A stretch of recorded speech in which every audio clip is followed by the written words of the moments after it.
Okay, let's dive right into this explainer with a pretty visceral warning from a billionaire source. Because, well, what actually happens when societies reach absolute extreme levels of wealth inequality? We aren't just looking at some abstract economic theory today, we're looking at historical reality. And the reality is, when wealth concentrates too heavily at the very top, the system eventually breaks. And the stakes right now? They are incredibly high. Consider this.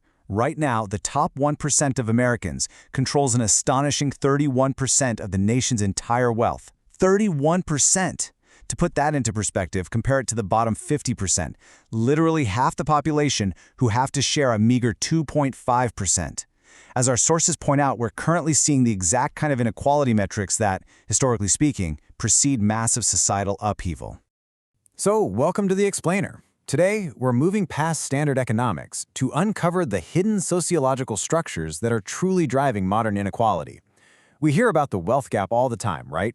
But today, we're going to look under the hood and see exactly how privilege is manufactured, reproduced, and secured across generations. Here is our roadmap for today's analysis. We'll start with the billionaire's warning, look at the limits of redistribution, explore elite closure and calcification, dig into the general category, and finally unpack asymmetric stratification. Starting right off with Section 1, the billionaire's warning. Let's look at the sheer economic data that has global elites sounding the alarm. When we trace the historical cycles of wealth concentration, our sources highlight a really fascinating shift. Take a look at that middle era, between 1935 and 1975. For those few decades, we actually saw a wonderful period of balanced growth. The poorest quarter of society grew just a bit faster than the average, while the top grew slightly less. Basically, everybody got relatively richer together. But then, jump ahead from 1975 to the 2020s, we see this unprecedented stagnation for the average worker, sitting right alongside a staggering concentration of wealth at the very top that literally rivals the extremes of the Gilded Age. And the impartial truth from history is that these extreme peaks, they are rarely fixed peacefully. Without deliberate intervention, societies face one of three catastrophic resets: total civil collapse and state failure, mass mobilization warfare, or total revolution. It's a really sobering realization that extreme inequality eventually forces a correction, one way or another. Which brings us to Section 2, the limits of redistribution. How do we fix this before it breaks, and why might simple wealth redistribution not be enough? Well, the traditional economic perspective suggests a pretty straightforward policy shift. As highlighted in the source material, leaders like Bernie Sanders propose gently shifting the tax structure over several decades, basically objectively raising taxes on the rich to help the poor. Makes sense, right? But deep sociological research warns that the standard fiscal solution actually ignores a much deeper structural reality. It assumes we're dealing with a standard class system. And this is where we hit a massive paradigm shift. The contrast between a class system and a caste system. A class system is fluid. It's based on achieved economic status. It allows for mobility. A wealthy person can lose their fortune, a poor person can climb the ladder. A caste system, on the other hand, is closed, rigid, and strictly hereditary. It socially locks you in by birth. No amount of hard work easily changes that. Moving to Section 3, elite closure and calcification. What happens when the upper class stops being a class and calcifies into a caste? This is a frankly terrifying sociological phenomenon. Rather than just holding more money at a single point in time, the elite mathematically and socially lock the doors behind them. Elite calcification is the process of transforming temporary wealth into permanent inherited status. It means the game essentially becomes rigged before the next generation even starts playing. Our sources map out this exact process perfectly, drawing from sociologist David Mossey.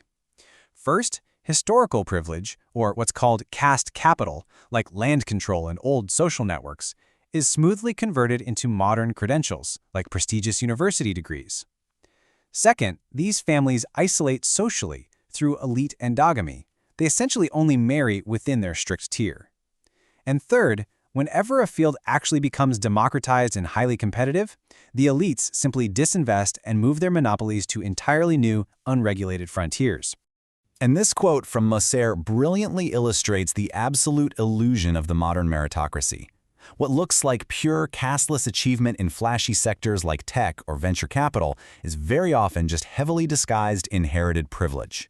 They haven't actually abandoned their caste advantage, no. They've just cleverly encoded it as individual merit. Let's descend further into this in Section 4, the general category. This concept, from sociologist Satish Deshpande, is absolutely crucial. So here we see a really stark asymmetry. The elite enjoy this incredible luxury of being unmarked citizens. They get to operate purely on individual merit, presenting themselves as just the universal standard. Meanwhile, lower tiers are forced to politically mobilize, using highly visible, often stigmatized identities just to claim basic resources or rights. In short, the elite are treated as individuals, while the lower tiers are treated as a marked demographic. Now, think back to the billionaire's warning. This concept from Deshpande exposes exactly why just tweaking tax brackets doesn't cut it. If the variability to be seen as an individual is a hereditary luxury, taxes won't fix the core issue. If a successful subaltern person cannot escape their marked identity, while an elite can magically rebrand their inherited privilege as purely personal achievement, we aren't dealing with a class problem. We are dealing with a heavily disguised caste problem. To make this super concrete, look at sociologist Dana Kornberg's research on Delhi's waste economy. We can see this exact dynamic playing out in the real world. Notice how people aren't just earning different amounts of money. They are navigating entirely segregated institutional pathways based purely on hereditary status. Formal recycling relies on machinery and state contracts reserved for dominant castes, while informal waste collection relies on manual sorting by oppressed minorities. It's the exact same industry, but they are playing by entirely different rules of existence. And that brings us to our final synthesis in Section 5, asymmetric stratification, the ultimate hidden architecture of modern inequality. So the crucial takeaway here is that the rules of the game literally change depending on how high up the ladder you are. For the vast majority of us, the market is a fluid, incredibly demanding class system. You have to hustle. But at the very top, the elite have successfully calcified their position into an invisible, hereditary caste completely protected from downward mobility. Because our institutions find it cheaper to tag marginalized groups by demographic while treating elites as meritorious individuals, standard economic solutions are always going to fall short. You simply cannot fix a society with simple tax tweaks if you ignore this underlying hidden caste structure. The billionaire's fear of a catastrophic reset? It is absolutely valid. But avoiding that collapse requires dismantling the separate inherited pathways that allow the top to quietly hoard opportunity while the bottom fights for scraps. As we wrap up this explainer, I want to leave you with a provocative thought about how we truly measure merit in a structurally calcified world. Ask yourself, are your achievements purely individual, or are they part of a deeper, hidden transactional pathway of inherited privilege? It's a lot to chew on, so think deeply about the systems you navigate every single day. Thank you so much for joining me to explore this complex material, and keep questioning the structures that shape our world. Catch you next time.